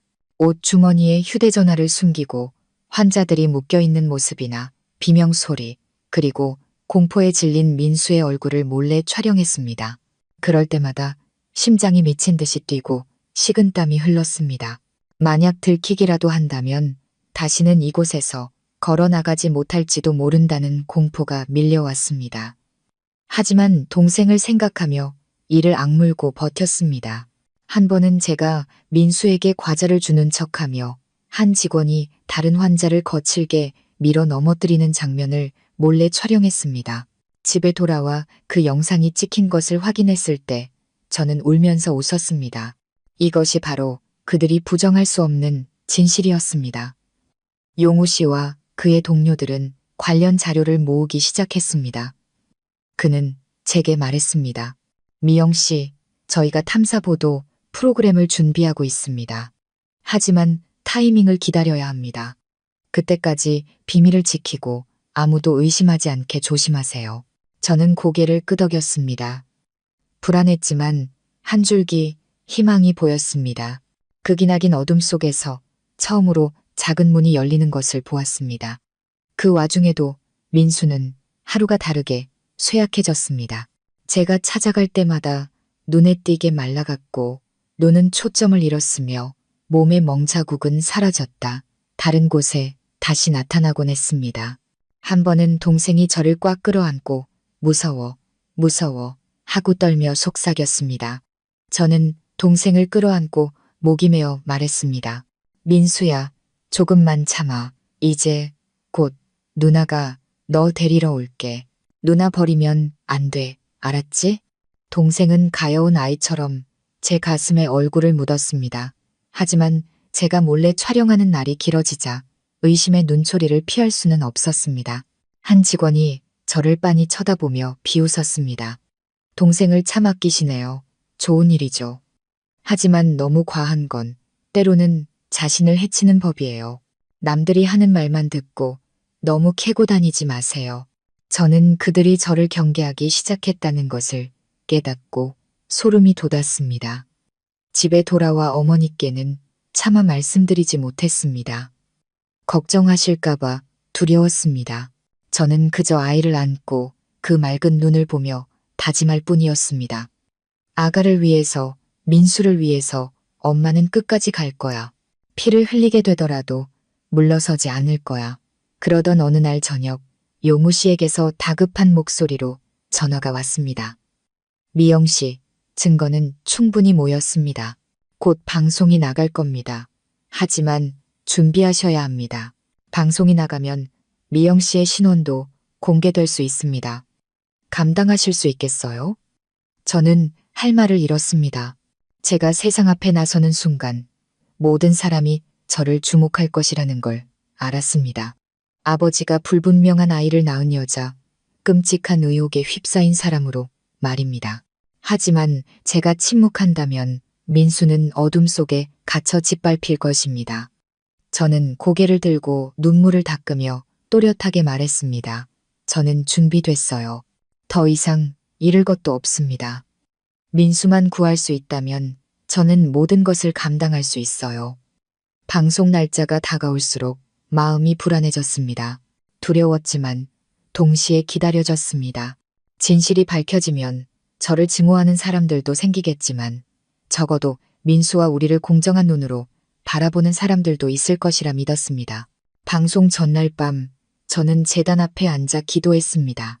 향을 피우고 머리를 숙였습니다. 조상님, 부디 저를 보살펴 주세요. 제 평안을 구하지 않겠습니다. 오직 진실이 밝혀져 제 동생 민수가 가족의 품으로 돌아올 수 있게 해주세요. 제가 어떻게 되든 상관없습니다. 어머니가 뒤에서 제 어깨를 감싸 안고 우셨습니다. 내 딸아, 엄마는 널 믿는다. 내일 세상이 뭐라고 하든 엄마는 언제나 내 엄마야. 네가 하려는 대로 하렴. 저는 어머니의 품에 안겨 아이처럼 통곡했습니다. 그 눈물 속에서 이상하게도 힘이 솟아나는 것을 느꼈습니다. 저는 알았습니다. 내일이면 모든 것이 바뀔 것이고 한때 치욕의 상징으로 여겨졌던 저 박미영이 진실을 지키기 위해 온 세상과 맞서게 될 것이라는 것을요. 그날 아침 탐사보도 프로그램이 방송되자 우리 가족은 작은 방에 조용히 모여 앉았습니다. 낡은 텔레비전 화면이 그 순간 세상의 중심이 되었습니다. 첫 화면에는 시설의 철문, 어두운 복도, 그리고 그 안에서 들려오는 비명과 매질 소리가 담겨 있었습니다. 저는 두 손을 꽉 쥔 채 미친 듯이 뛰는 심장을 진정시키려 애썼습니다. 옆에서 어머니는 가슴을 부여잡고 흐느끼셨고 아버지는 허리를 꼿꼿이 세운 채 붉게 충혈된 눈으로 화면을 응시했습니다. 이윽고 앵커의 엄숙한 목소리가 울려 퍼졌습니다. 지금부터 한 사회복지시설에서 벌어진 비상식적인 일들에 대한 탐사 보도를 시작하겠습니다. 수개월간의 취재 끝에 저희 취재진은 일부 환자들에 대한 학대와 폭행 정황을 포착했습니다. 그 중에는 뇌성마비를 앓고 있는 박민수 씨의 사례도 포함되어 있습니다. 그의 누나인 박미영 씨는 수년간 동생을 돌봐왔으며 저희에게 드론이 외면할 수 없는 충격적인 녹음 파일과 영상을 제보했습니다. 이어서 제 얼굴이 화면에 나타났습니다. 목이 메인 제 목소리가 흘러나왔습니다. 저는 세상의 비웃음이나 손가락질이 두렵지 않습니다. 저는 그저 제 동생과 동생처럼 약한 사람들이 제대로 된 삶을 살기를 바랄 뿐입니다. 그들은 이미 너무나 많은 것을 빼앗겼습니다. 더 이상 고통받아서는 안 됩니다. 제 목소리를 들으며 저는 눈물을 터뜨렸습니다. 제가 카메라 앞에서 그런 말을 할 용기가 있었다는 것이 믿기지 않았습니다. 어머니는 제 어깨를 감싸 안고 떨며 말씀하셨습니다. 내 딸, 장하다. 아버지는 작게 고개를 끄덕이며 깊은 한숨을 내쉬었습니다. 네가 옳은 일을 했다. 방송이 나간 지 불과 몇 시간 만에 온 동네가 발칵 뒤집혔습니다. 사람들이 우리 집으로 몰려들었습니다. 동정하는 사람, 호기심에 찬 사람. 예전에 저에게 악담을 퍼붓던 한 이웃, 아주머니는 눈물을 글썽이며 말했습니다. 미영이가 저렇게 힘든 일을 겪고 있는 줄은 몰랐네. 착한 아이인데 운명이 너무 기구해. 하지만 고개를 저으며 동네 망신 다 시킨다고 말하는 사람도 있었습니다. 씁쓸했지만 적어도 이제 진실은 세상에 드러났습니다. 더 이상 부정할 수 없게 된 것입니다. 인터넷에서는 뉴스가 순식간에 퍼져나갔습니다. 사람들은 분노했고 철저한 조사를 촉구하는 댓글이 쏟아졌습니다. 세상에, 너무 안타깝다. 왜 약한 사람들이 이렇게 고통받아야 하나? 법의 심판을 받게 해야 한다. 저는 그 글들을 보며 기쁘면서도 불안했습니다. 사람들의 지지가 기뻤지만 시설 배후에 있는 사람들이 저를 가만두지 않을 것이라는 공포가 밀려왔습니다.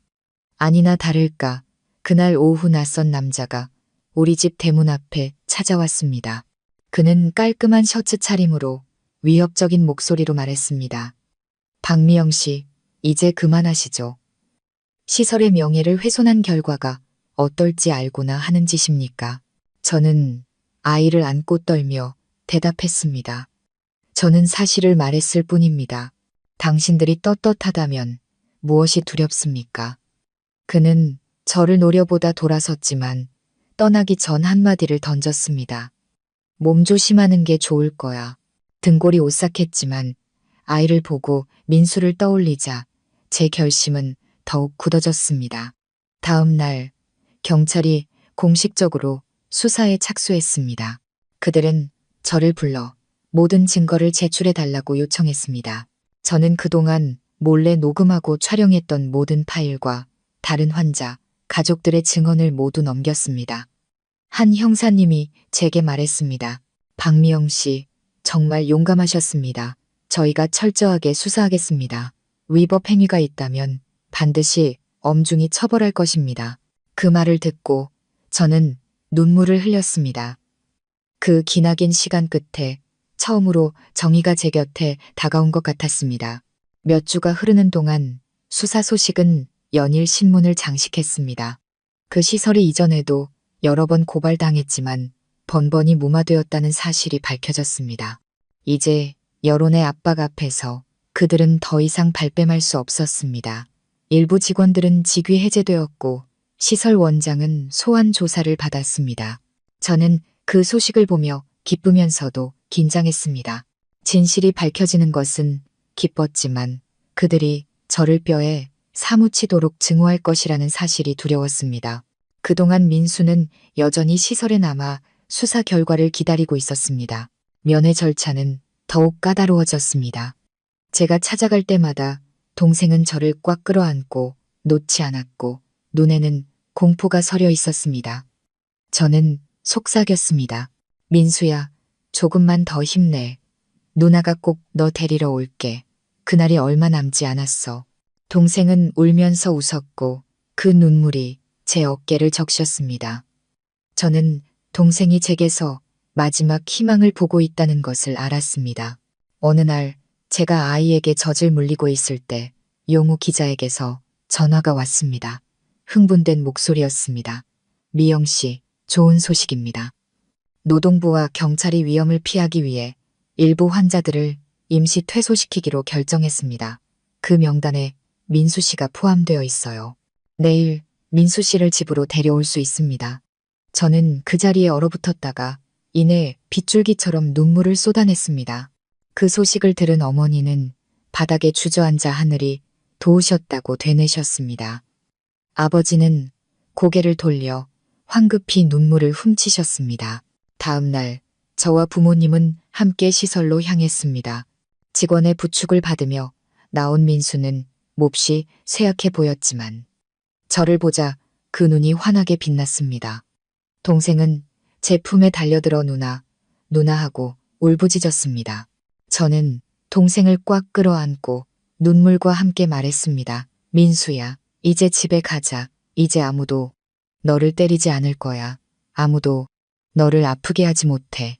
누나가 약속할게. 우리를 태운 차가 골목에 들어서자 이웃들이 가득 모여 있었습니다. 어떤 이는 미영이가 동생 데리고 왔네 하고 소리쳤고, 어떤 이는 예전에 내뱉었던 독한 말들이 부끄러운 듯 고개를 숙였습니다. 저는 더 이상 신경 쓰지 않았습니다. 오직 민수가 다시 가족의 품으로 돌아왔다는 소박한 행복만이 제 마음을 가득 채웠습니다. 그날 저녁 온 가족이 단출한 밥상에 둘러앉았습니다. 어머니는 떨리는 손으로 민수에게 생선살을 발라주셨습니다. 아버지는 옆에 조용히 앉아 그 쓰라렸던 세월을 삼키듯 이따금 고개를 끄덕이셨습니다. 저는 동생이 밥을 한 숟갈씩 먹는 모습을 보며 안쓰러움과 아픔, 그리고 따뜻함을 동시에 느꼈습니다. 모든 피로가 녹아내리는 것 같았습니다. 하지만 저는 잘 알고 있었습니다. 폭풍은 아직 끝나지 않았다는 것을. 수사는 계속될 것이고 권력을 가진 자들은 쉽게 물러서지 않을 것입니다. 그리고 저는 여전히 끝나지 않은 세상의 편견과 맞서 싸워야만 했습니다. 하지만 저는 이미 이 길을 선택했고 되돌아갈 수 없다는 것을 알았습니다. 민수를 위해, 제 아이를 위해, 그리고 다른 약한 사람들을 위해 말입니다. 그날 밤 저는 민수와 어린 딸 사이에서 잠이 들었습니다. 동생은 꿈속에서 아이처럼 웃으며 손뼉을 쳤습니다. 딸아이는 새근새근 고른 숨을 내쉬었습니다. 저는 두 사람을 보며 베개가 흠뻑 젖도록 눈물을 흘렸습니다. 저는 속삭였습니다. 누나가 약속할게. 엄마가 약속할게. 무슨 수를 써서라도 너희를 지킬 거야. 이 아이가 더 공정한 세상에서 자랄 수 있도록. 앞으로 어떤 폭풍이 몰아쳐도 절대 포기하지 않을 거야. 그 고요한 어둠 속에서 저는 제 심장의 불꽃이 그 어느 때보다 밝게 타오르는 것을 느꼈습니다. 그리고 제 싸움은 아직 끝나지 않았지만 적어도 더 이상 혼자는 아니라는 것을 알았습니다. 마침내 시설 비리 사건에 대한 첫 공판이 열리는 날, 우리 가족은 모두 법정에 있었습니다.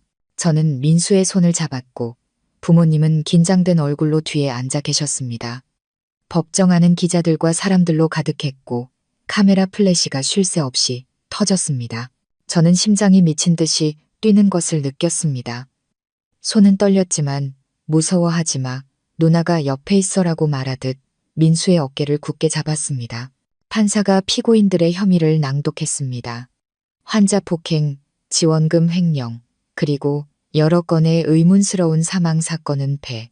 시설 원장과 직원 몇몇이 고개를 숙인 채 피고인석에 섰습니다. 제 쪽을 볼 때 그들의 눈에는 증오가 서려 있었지만 저는 더 이상 두렵지 않았습니다. 되돌아가기에는 너무 멀리 와버렸으니까요.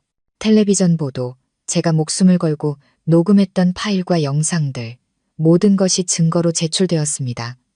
다른 피해자 가족 몇몇도 용기를 내어 증인으로 나섰습니다. 그들이 겪었던 상실과 고통에 대한 증언이 이어졌고 법정 안은 눈물과 흐느낌으로 가득 찼습니다. 아버지는 고개를 돌려 눈물을 훔치셨고 어머니는 가슴을 부여잡고 오열하셨습니다. 마침내 제가 증인석에 설 차례가 되었습니다. 저는 어린 딸을 안고 민수를 부축하며 앞으로 나아갔습니다. 증인석에 서서 저는 재판부를 똑바로 바라보았습니다. 떨렸지만 단호한 목소리로 말했습니다. 제 이름은 박미영입니다. 제게는 굳은 살 박인 두 손과 뇌성마비, 동생을 향한 사랑 외에는 아무것도 없습니다. 저는 용감한 사람이 아닙니다. 하지만 제 동생이 매를 맞고 온몸에 멍이 드는 것을 보고 침묵할 수 없었습니다. 제가 이 증거들을 가지고 온 것은 복수를 위해서가 아닙니다. 제 동생과 다른 약한 사람들을 위한 공정을 요구하기 위해서입니다. 그들은 스스로 말하지도 도움을 청하지도 못합니다. 우리가 그들을 외면한다면 그들은 영원히 짓밟힐 것입니다. 방청석에서 박수 소리가 터져 나왔습니다. 저는 눈물을 흘렸지만 마음은 무거운 짐을 내려놓은 듯 가벼워졌습니다. 더 이상 부끄럽지도 치욕스럽지도 않았습니다. 저는 단지 옳은 일을 하고 있을 뿐이었습니다. 재판은 며칠 동안 계속되었습니다. 마침내 판결이 내려졌습니다. 시설 원장은 중형을 선고받았고 폭행에 직접 가담한 직원들도 엄중한 처벌을 받았습니다. 시설은 폐쇄되었고 모든 환자는 철저한 감독하에 새로운 곳으로 옮겨졌습니다. 그 말을 듣는 순간 온몸에 전율이 흘렀습니다. 어머니는 의자에 주저앉아 하늘이 도우셨다며 통곡하셨습니다. 아버지는 제 손을 꽉 잡으셨습니다. 아무 말도 하지 않으셨지만 그 눈에는 자랑스러움이 가득했습니다. 그날 이후 우리 가족을 짓누르던 무거운 공기가 서서히 걷히기 시작했습니다. 민수는 이제 집으로 돌아와 더 이상 그 어두운 곳에 있지 않아도 되었습니다. 동생은 여전히 순진했지만 제 곁에 앉아 있을 때면 그 눈에서 공포가 사라졌습니다. 더 많이 웃었고 누나, 나 여기 있어라고 말하듯 제 이름을 불렀습니다. 제 딸은 무럭무럭 자랐고 그 아이의 맑은 눈은 우리 집의 새로운 빛이 되었습니다. 아버지는 다시 텃밭에 채소를 가꾸기 시작하셨고 어머니는 손녀를 돌보는데 집중하시며 얼굴에 드리웠던 그늘이 옅어졌습니다. 가난했지만 작은 집은 웃음소리로 가득 찼습니다. 여전히 시장에 가면 저희를 보고 수군거리는 사람들이 있었지만 저는 더 이상 신경 쓰지 않았습니다. 세상의 험담은 결코 멈추지 않는다는 것을 알았기 때문입니다. 중요한 것은 제가 제 양심에 따라 살았다는 것이었습니다. 저는 민수를 지켰고 제 아이를 지켰으며 다른 약한 사람들에게 작은 빛을 가져다 주었습니다. 어느 날 오후 저는 아이를 안고 툇마루에 앉아 있었습니다. 민수는 옆에서 손뼉을 치며 웃고 있었죠. 따스한 저녁 햇살이 우리 얼굴을 비추었습니다. 저는 하늘을 올려다보며 속삭였습니다. 아버지, 어머니, 제가 해냈어요. 완벽하지는 않지만 동생과의 약속을 지켰어요. 그리고 저 하늘 어딘가에서 억울한 영혼들도 조금은 위로받았을 거라 믿어요. 그날 밤 아버지가 제 옆에 앉아 낮은 목소리로 말씀하셨습니다. 미영아, 아빠는 한때 너무 약해서 모든 걸 포기하려고 했던 게 미안하다. 하지만 너 덕분에 깨달았다. 진짜 힘은 근육이 아니라 마음에서 나온다는 것을. 내 딸아, 너는 온 동네, 온 사회가 우러러볼 만한 일을 해냈다. 저는 아버지의 어깨에 기대어 울었습니다. 오랫동안 갈망해왔던 따뜻하고 드문 위로를 느꼈습니다. 세월이 흘렀고 마음의 상처는 여전히 남아있지만 저는 그 상처와 함께 살아가는 법을 배웠습니다. 아이가 엄마라고 부를 때마다 저는 새로운 힘을 얻었습니다. 민수는 여전히 제 보살핌이 필요했지만 저는 더 이상 그것을 짐이 아닌 제 삶의 의미로 받아들였습니다. 제 이야기는 많은 사람에게 회자되었습니다. 어떤 이는 감복했고 어떤 이는 침묵의 무서움에 대한 교훈을 얻었다고 했습니다. 저는 제 자신을 영웅이라고 생각하지 않습니다. 저는 그저 사랑하는 사람들을 지키기 위해 해야 할 일을 했을 뿐인 한 명의 누나이자 엄마일 뿐입니다. 하지만 저는 믿습니다. 진실은 누군가 용기 내어 목소리를 낼 때만 살아남을 수 있다는 것을요. 어느 맑은 아침 딸아이가 마당을 아장아장 걸어 다녔고 민수는 옆에 앉아 손뼉을 치며 따라 웃었습니다. 저는 문득 마음에 평화가 찾아오는 것을 느꼈습니다. 저는 깨달았습니다. 그 모든 폭풍이 지나간 후 가장 소중하게 남은 것은 되찾은 명예도 법정의 정의도 아닌 바로 가족의 사랑이라는 것을요. 바로 그 사랑이 우리를 무너지지 않게 지켜주었고 어둠을 지나 빛으로 이끌어 주었습니다. 저는 고개를 들었습니다. 아침 햇살이 눈부시게 쏟아졌습니다. 저는 제 삶과 약속하듯 조용히 속삭였습니다. 무슨 일이 있어도 나는 내 동생과 내 아이를 절대 버리지 않을 거야. 사랑이야말로 인간이 모든 고통을 이겨내게 하는 유일한 불꽃이라는 것을 배웠으니까. 8년간 헌신적으로 뇌성마비 동생을 돌보다가 충격적인 진실을 마주하고 모든 것을 걸고 진실을 밝혀낸 미영 씨의 이야기는 우리에게 눈물과 함께 깊은 교훈을 남깁니다. 사랑이야말로 가장 위대한 힘이라는 것을 말입니다. 바로 그 사랑이 연약해 보였던 한 여성이 불의에 맞서고 잔인한 어둠으로부터 가족을 지켜낼 수 있게 했습니다. 이 이야기를 통해 우리는 깨닫습니다. 인생이 아무리 가혹할지라도 마음속에 사랑의 불씨를 간직하고 있다면 우리는 모든 것을 이겨낼 수 있다는 것을요. 때로 침묵은 악에 동조하는 것과 같습니다. 하지만 단 한 사람이라도 용기 내어 목소리를 낸다면 진실은 드러나고 정의는 더 가까워질 것입니다. 미영 씨는 권력이나 돈, 명예가 아닌 가족을 향한 사랑에서 비롯된 용기야말로 사람의 마음을 움직이고 사회를 변화시킬 수 있다는 것을 증명했습니다. 우리 각자에게 남겨진 교훈은 가족을 소중히 여기고 약한 이들을 보호하며 다른 사람의 고통에 등을 돌리지 말라는 것입니다. 어쩌면 당신의 작은 관심과 용기 있는 행동 하나가 한 사람의 인생을 구할 수도 있습니다. 사랑은 말이 아닌 행동으로 증명되어야 한다는 것을 기억하십시오. 그리고 불의 앞에서 침묵하지 않았다고 스스로 자랑스러워할 수 있는 삶을 살아가시길 바랍니다. 오늘 이야기가 여러분의 마음에 깊은 울림을 주었다면 채널 구독과 알림 설정을 부탁드립니다. 여러분의 관심과 공유 하나하나가 우리가 더 나은 세상을 만드는데 도움이 되는 따뜻한 이야기들을 널리 퍼뜨리는 힘이 됩니다. 여러분의 가정에서 그리고 매일의 삶 속에서 사랑이 등불이 되기를 바랍니다.